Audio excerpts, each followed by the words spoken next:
Hello everybody, welcome to this week's live stream.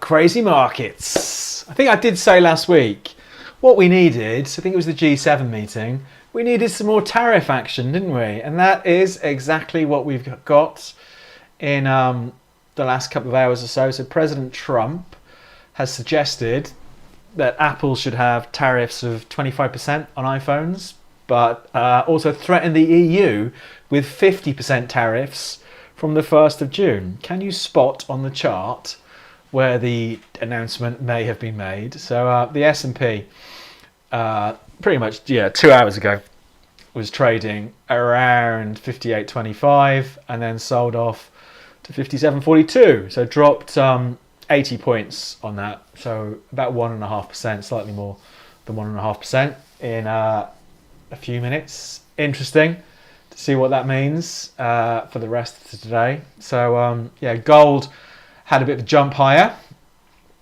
There's the moving golds. What did the dollar do? We'll take a look at these in a bit more detail. Dollar was a bit all over the place. So interesting afternoon ahead. After a bit of it was a really ploddy day yesterday. It was very quiet yesterday, but we'll have a look at those in a bit more detail. So as usual, welcome to the live stream.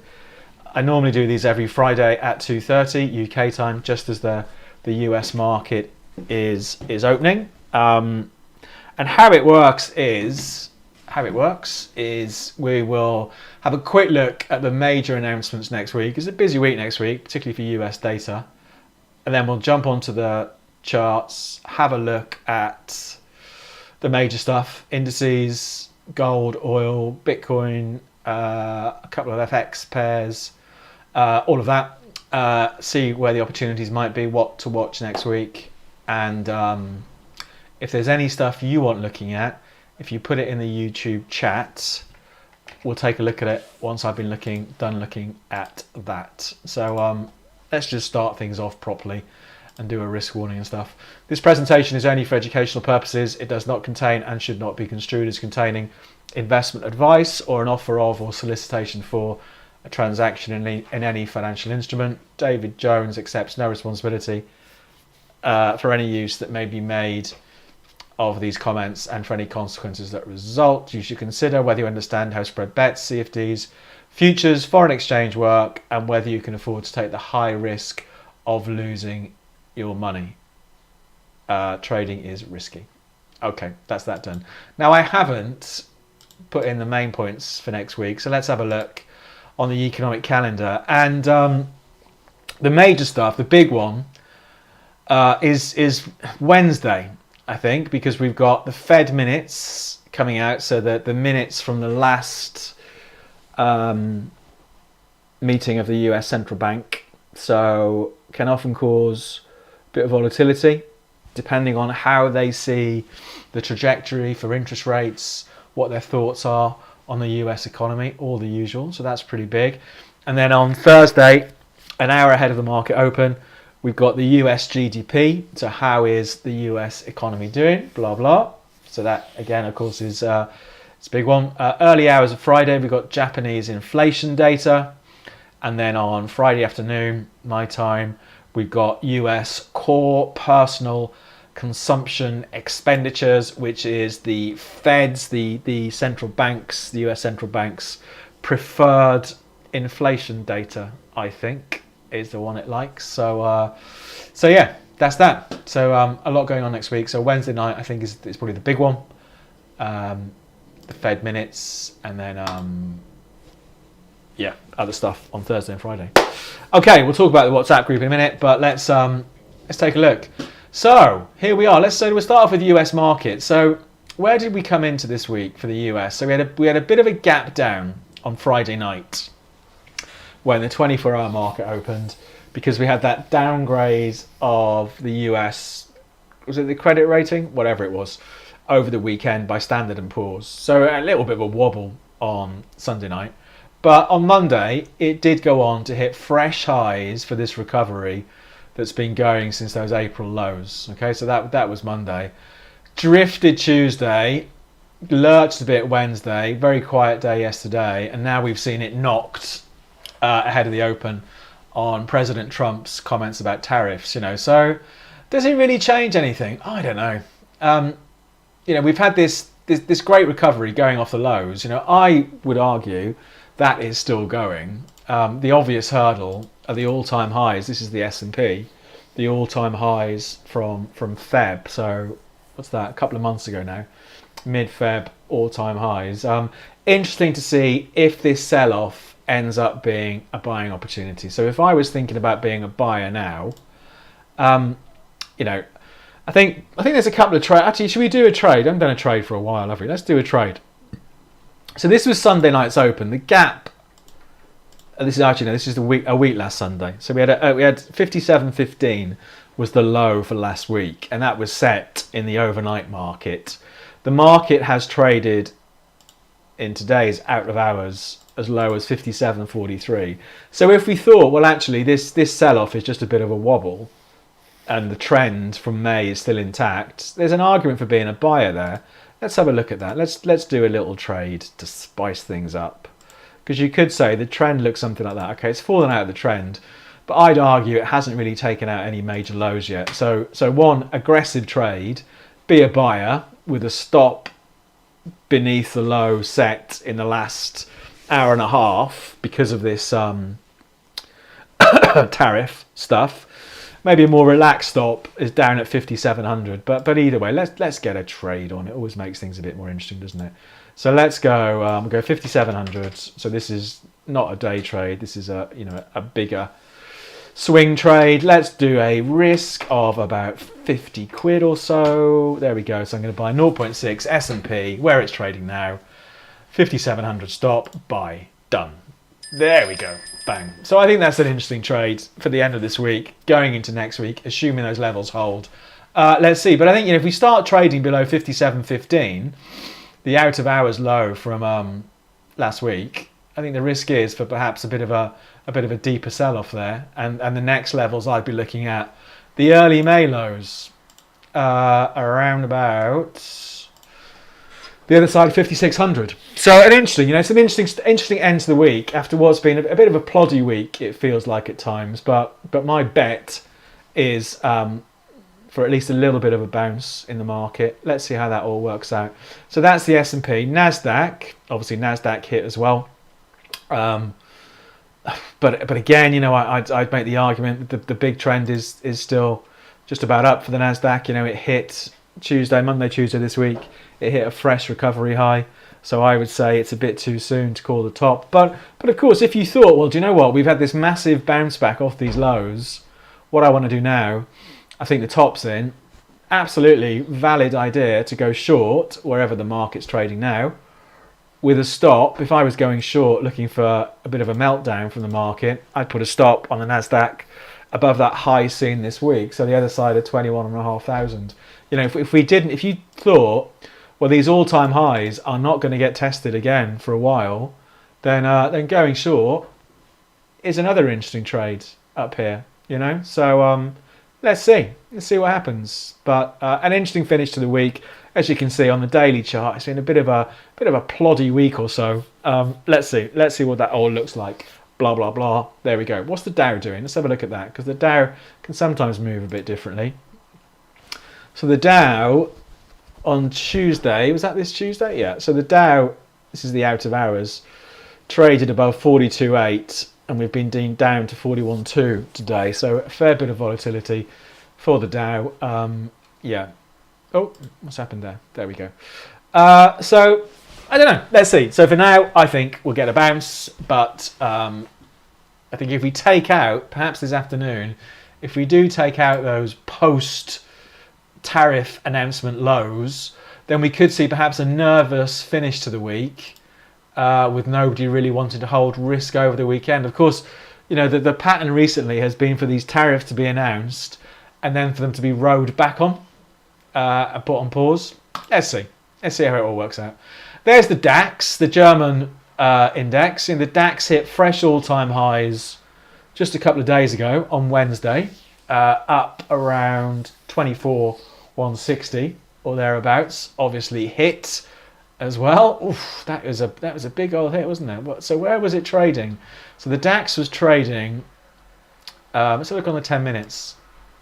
So the DAX was trading around 24,000, give or take, and traded as low as 23,250-ish.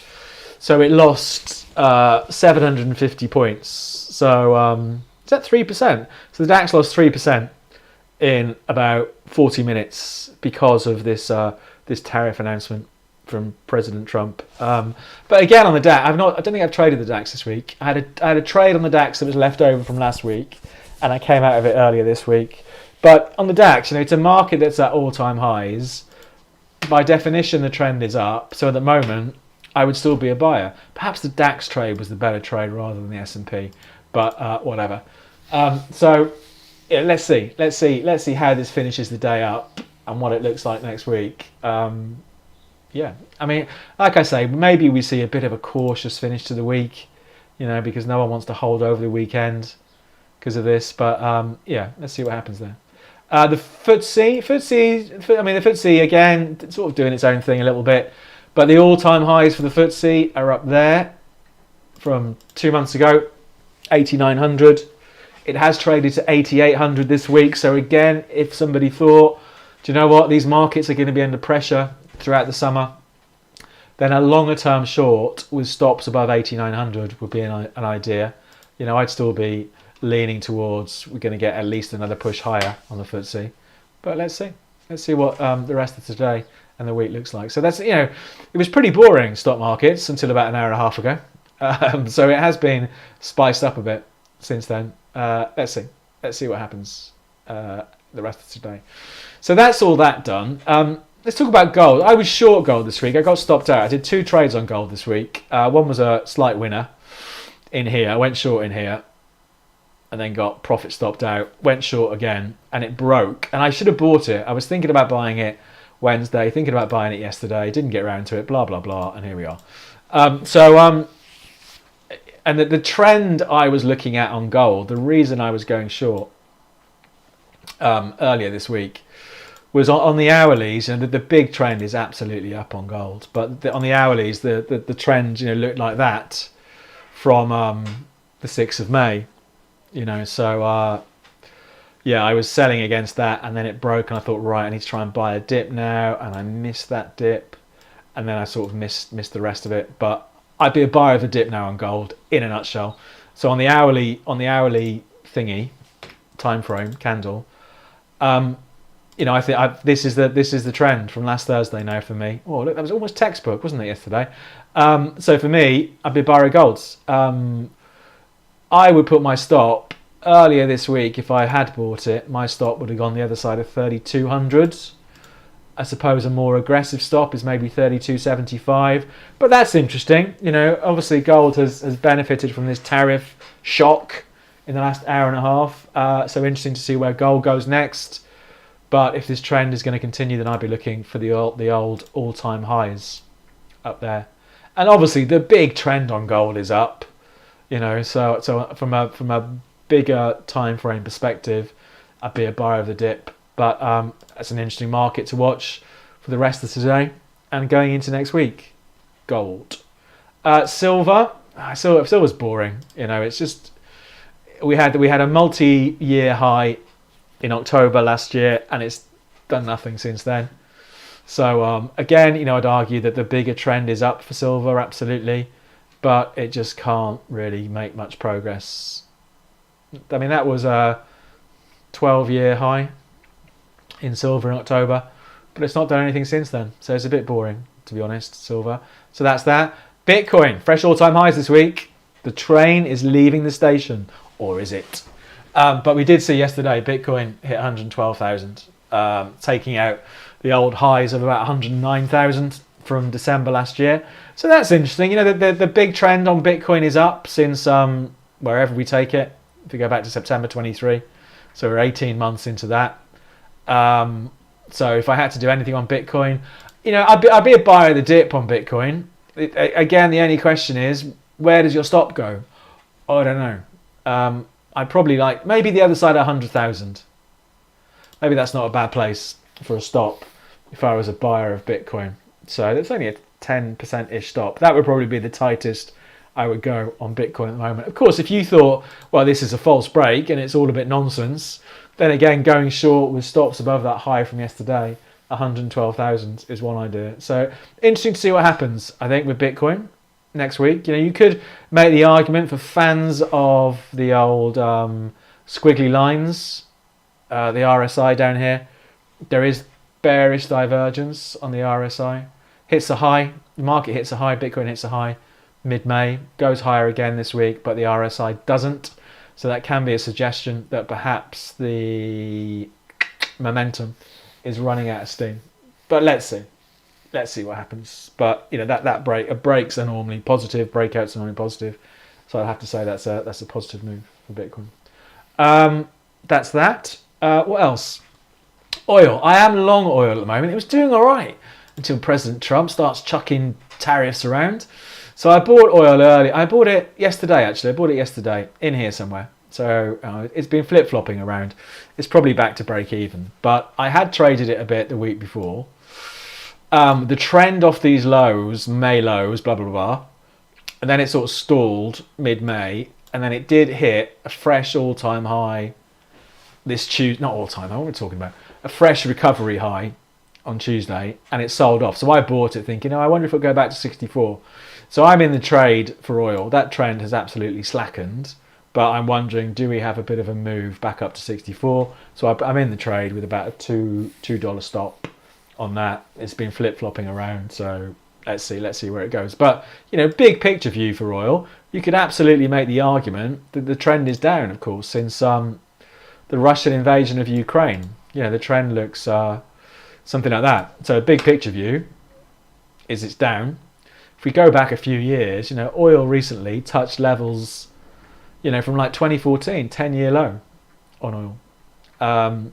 So I think it's a bit of a mixed picture. I don't think, it doesn't look like it's going to go racing away back to $80 anytime soon. But for me, for a short-term trade, I thought it was interesting to be a buyer. But it's all a bit sideways. If you look at the last month, 6 weeks, it's all a bit sideways, the price of oil, isn't it? So, but I'm quite happy with that trade at the moment. See if it has a look at 64. So let's see what happens with that.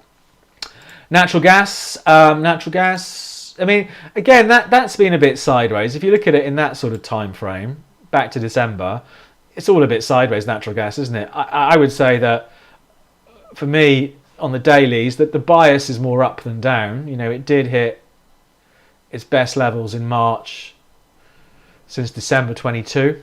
So what's that? 2.5 year high, 2 and a bit year high in March. So I'd still be a buyer of the dip in natural gas with a stop underneath these lows from early December, 287 on my chart. It's a bit scrappy recently, isn't it? But you know, it can be, as we know, quite the exciting market from time to time. Natural gas, can't it? So let's see what happens with that one. Natural gas, blah blah. What else? Dollar. The dollar again is all a bit all over the place. The dollar. So we did have a bit of. Let me just tidy this up. There's too many lines on that chart. Look at it. It's all a bit since that low in April. It's all a bit sideways, isn't it? I mean, it's rallied up into mid-May, and since then it's just been slipping. So I think it's a difficult market. It's a difficult market for me anyway. The dollar index, you know, looks something like that. Arguably still weak. You know, we had new lows for the down move today. So yeah, who knows? I think it's interesting to see whether these lows from April do end up being like a longer term support. Let's see what happens next week. If it sells off a bit more next week, do those lows about 150 points lower than where it is now end up being some sort of support? Let's see what happens there. I don't know. So I'm a bit on the fence with that one. Pound against the dollar has been interesting though. We had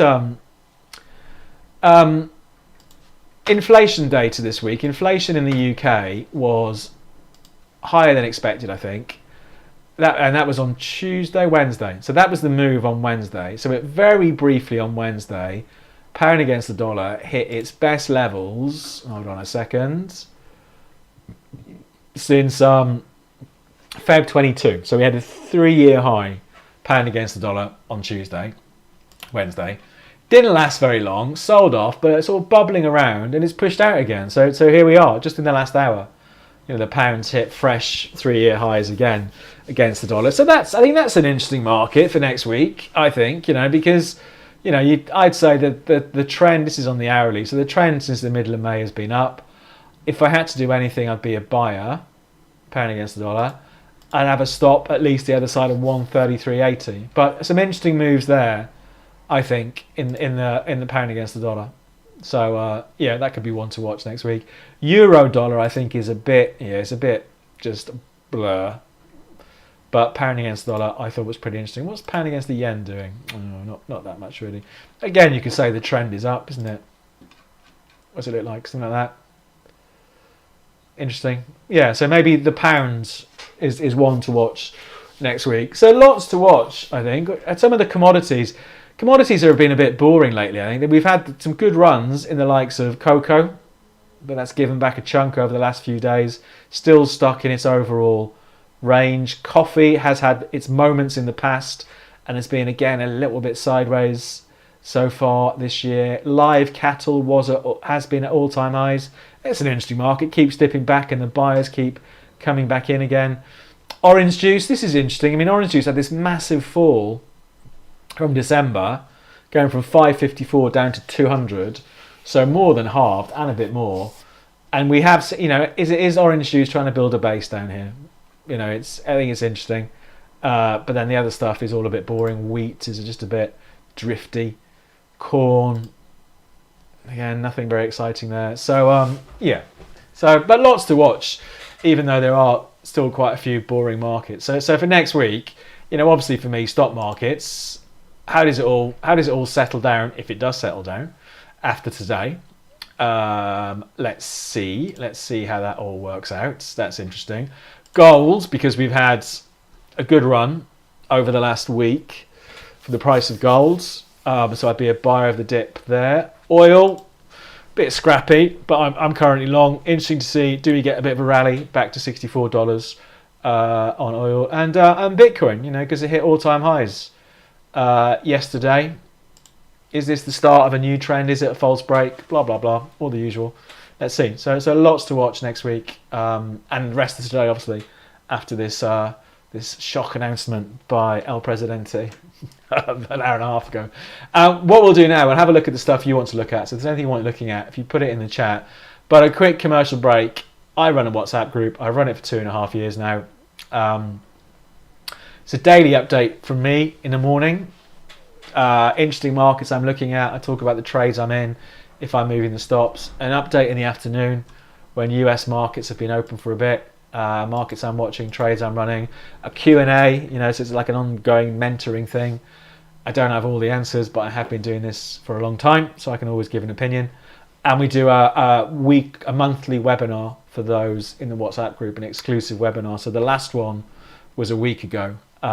If you use the code YouTube, you get 25% discount. Or is it 20% off the first month? I can't remember. 20% discount off the first month. The link to sign up is in the description. It's 50 quid a month. Then it's obviously 40 quid a month if you use the discount for the first month. And it's on a month-by-month basis. And people seem to like it and find it useful.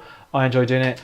The webinar we did last week was on day trading indices. I talked about where to place stops, why entry is not all important. There's a video I'm going to put on YouTube tomorrow all about the foundations of trading, and what in one of those, it's with me and my old colleague Will, talk about why entry is not the be all and end all, and why there's much more important things to worry about.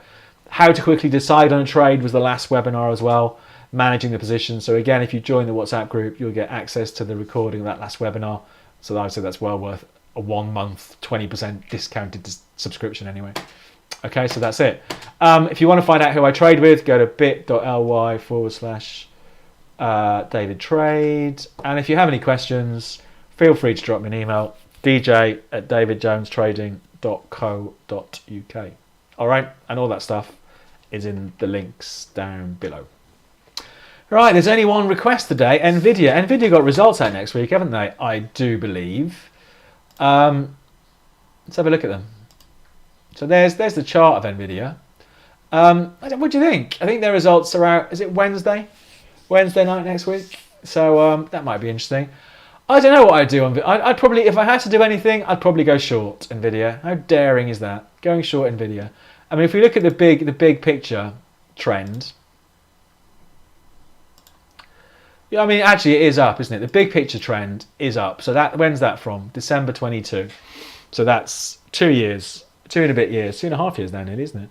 Into that trend. And Nvidia hit all-time highs in Jan this year. Didn't really get much progress to the old highs, or it stopped right in the old highs for November. So, you know, one approach is definitely to take the view, I'm going to go short, stops above the old highs, and see if it drops back to 90. The other approach, wait for a dip, be a buyer into that bigger trend. I don't know. To be honest, I'd probably wait till Wednesday's earnings are out of the way, is what I would do, and see what happens then. That's what I'd be tempted to do with Nvidia. But yeah, it hasn't done much, has it, since the beginning of this year? So what's it down for the year? Where did it end last year? Ended last year $134 a share. So it's unchanged on the year. So pretty much it's down $4. So what's that? About 2-3%, down 3% on the year. Pretty boring year for Nvidia, but of course it's been a bit of a crazy year for markets. So that's it. If there's no more questions, we will leave it there for today. I'll do it all again next Friday. It's a holiday weekend in the UK, so if you're going away, I hope you have a nice weekend. I'll put that video on YouTube tomorrow. If you want to try the WhatsApp group, the link is in the description down below. An interesting afternoon, I think, to see where these markets, if these markets settle down. I should have bought the DAX. The DAX was the better trade. Let's see if these markets do settle down this afternoon after that shock tariff chat from President Trump. Let's see where it all settles down. But lots to watch next week. Stock markets as ever. Gold, because we're in this good trend for gold. Oil, I'm in the trade. Does it claw its way back up to wherever it was before? But that's it. Okay, thanks for coming along. We'll do it all again next week. Have a good weekend, and good luck with your trading.